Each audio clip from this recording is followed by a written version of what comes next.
If you are triggered by eating sounds or gum sounds, I suggest you do not watch this video.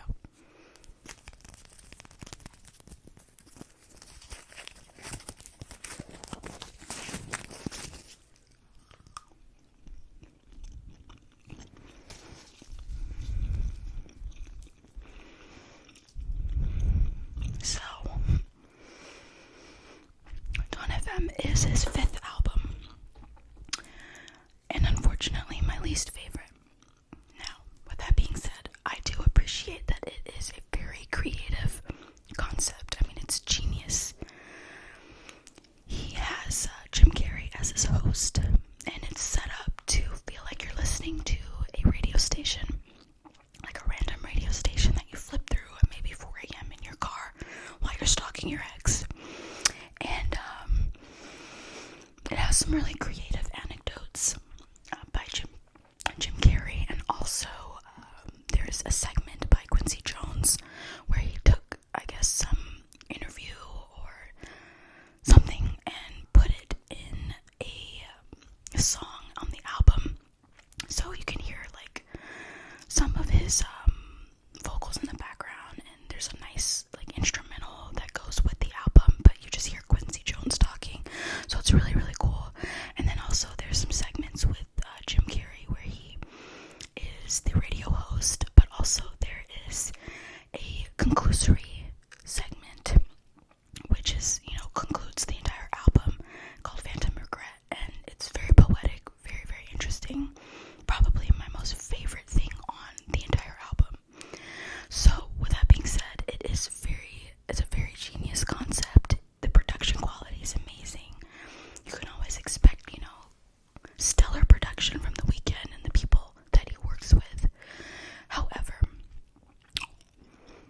my main issue with this album are the lyrics. Now, I do understand that, this is music. These are songs. This is not poetry. This is not literature. So I don't expect, you guys understand what I mean. I don't expect it to be flawless literature, but some of his lyrics in the songs are a little bit either on the nose or just plain cringy, unfortunately. And if you are a Weeknd fan, you're used to some of his songs having, especially some of his earlier albums, you're used to them having a little bit more finesse, a little bit more depth. And unfortunately, Dawn FM lacks that, where it does make up for it in Phantom Regret and the introductory segment where Jim Carrey introduces the whole album basically as the host. But in the songs themselves, for example, Best Friends is one of them, Starry Eyes, some of the lyrics are just, they kind of fall flat for me, and they are just really on the nose, and so you'll have to, evaluate that for yourself by listening. But that's how I felt. Another issue is, if you don't already know this, The Weeknd has been experimenting with 80s sound in a lot of his music. We're sort of introduced to that in After Hours. It's always been there though. You could hear some of it in Starboy and throughout some of his other albums, but this album, Dawn FM, is like fully 80s sound. Almost I think every song has that 80s element. He loves the synth sound and the 80s beat, which I also love myself. I love 80s music, but it got to a point where it started to feel a little bit repetitive. Some of the songs you can tell that they sort of bleed into each other, and he did that in Kissland as well, and I think also in Trilogy. But in this particular album, not only do they bleed into each other, some of them, but it's just downright repetitive, and there isn't a whole lot of differentiation. So it'd be one thing if, maybe the instrumentals were similar, but if it made up for that with stellar lyrics,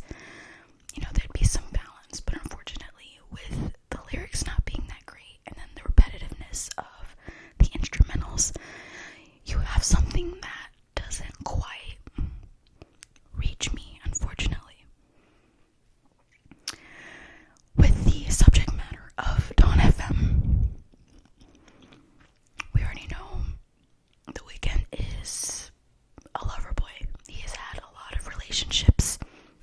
He has been heartbroken. He has broken hearts. And there's often maybe a handful of muses that he sings about in his music. After Hours, there was a very, very clear muse. And in Dawn FM, it sounds a little bit like more of the same.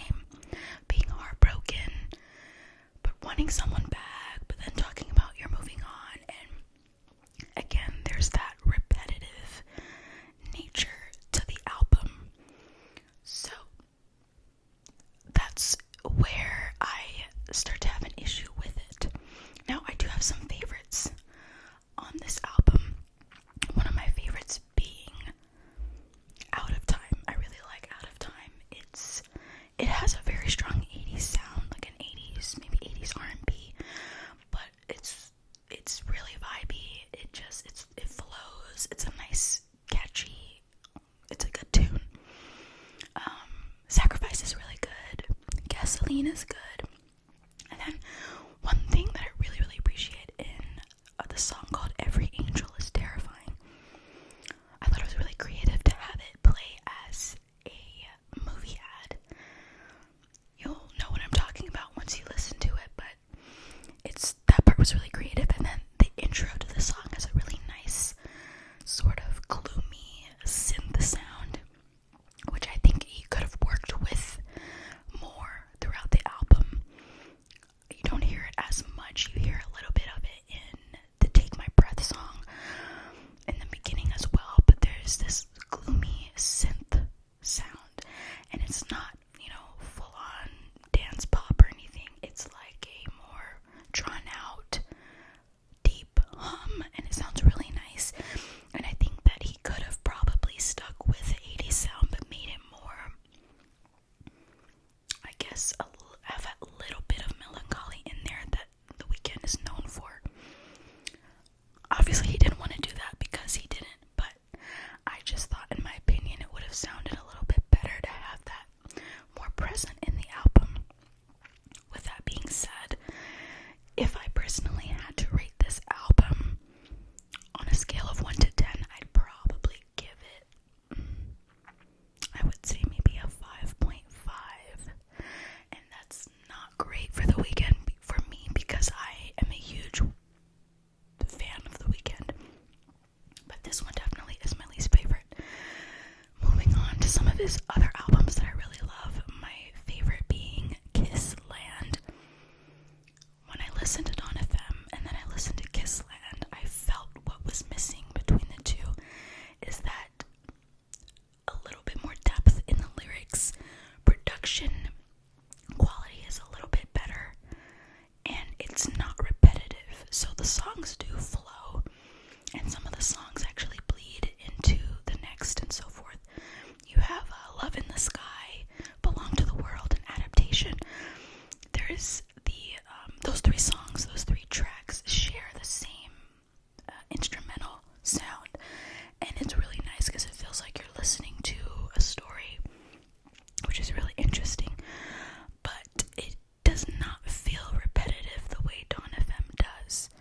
I don't have a reason for why it doesn't. I just think that between the lyrics and the production quality, there was enough to differentiate the sounds as opposed to Dawn FM. So now I definitely think that, like I said, and I'll say it again, that Dawn FM was a genius concept. I love the radio station concept. I just think that he could have worked with it a little more. Maybe hold off on putting it out. Fine-tune some of the lyrics. Fine-tune some of the sound. Throw in a little bit more of that melancholy that we love from him. Especially with the subject matter being as depressing as it was. He's talking about heartbreak. He's talking about wanting to move on but not being able to. He's talking about, not wanting someone to catch feelings for him. The subject matter itself is kind of dark. So I thought that maybe implementing a darker synth sound could have worked in his favor. Again, that's my opinion. No one has to agree with me. But I just think that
beginning with Adaptation, which is the third song. I absolutely love Adaptation.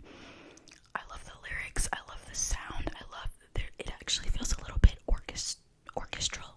I hope that's the right word. It feels a little bit like he included some opera sounding elements into it. There's a really nice hum. There's, a variation in, there's a lot of range in that song, which I appreciate. Love in the Sky also. I really love that one. And those two bleed into each other. They're consecutive. And then another one of my favorites is Professional. I absolutely love Professional. That one's really good. And I believe he sampled another song to use for the beginning of Professional. Let's see what it was. I forget.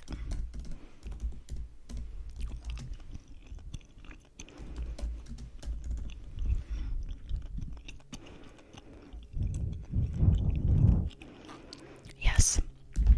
So he sampled a song by Emika called Professional Loving. So if you listen to that and then you listen to Professional by The Weeknd, you'll definitely hear where he